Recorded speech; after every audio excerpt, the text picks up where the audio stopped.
শতাব্দীর প্রাচীনতায় দাঁড়িয়ে আছে এক নগর। নিঃশব্দ ইটের প্রতিটি ভাঁজে লুকিয়ে আছে এক একটি গল্প।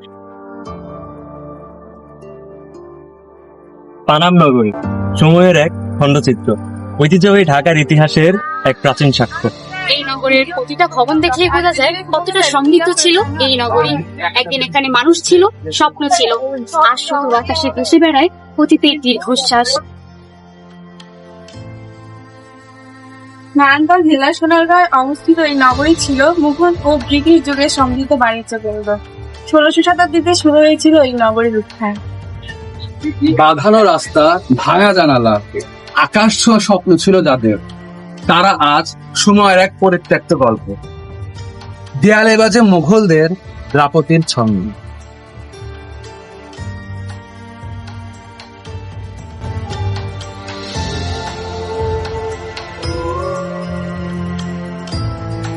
এখানকার অধিকাংশ বাড়িগুলো আয়তাকার এবং উত্তর দক্ষিণে বিস্তৃত।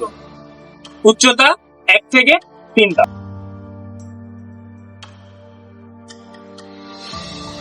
এই নগরীতে মুঘল, গ্রিক ও গান্ধারা স্থাপত্য শৈলীর নিদর্শন বিদ্যমান।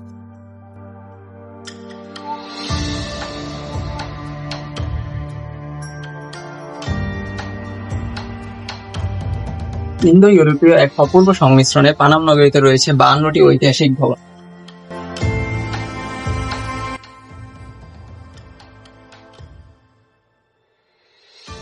এই ভবনগুলো ইন্দো ইউরোপের আদলে তৈরি করা হলেও আদতে এগুলি তৈরি করা হয়েছে বাঙালি স্থপতিদের হাত ধরে।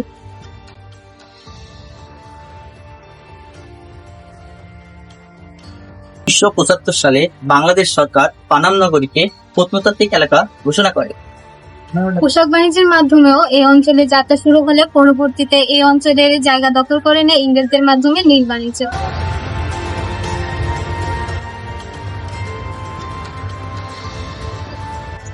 বারো ভূঁইয়াদের অন্যতম নেতা ইশাকার পদচারণ ছিল এই নগরীতে।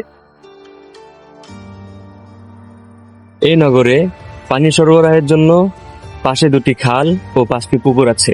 তাছাড়া প্রায় প্রতিটি বাড়িতেই আছে কুয়া বা কূপ। শহরটিকে জলাবদ্ধতা মুক্ত রাখতে এই শহরের ভূমিকে খালের দিকে ঢালু করে রাখা হয়েছে। 1971 সালে এখানকার বহু হিন্দু ব্যবসায়ী ভারতে পাড়ি জমালে জনমানবহীন হয়ে পড়ে এই নগর। পানাম নগর হতে পারে আমাদের ইতিহাসের চেতনার প্রতীক, হতে পারে নতুন প্রজন্মের জন্য একটি জীবন্ত পাঠশালা।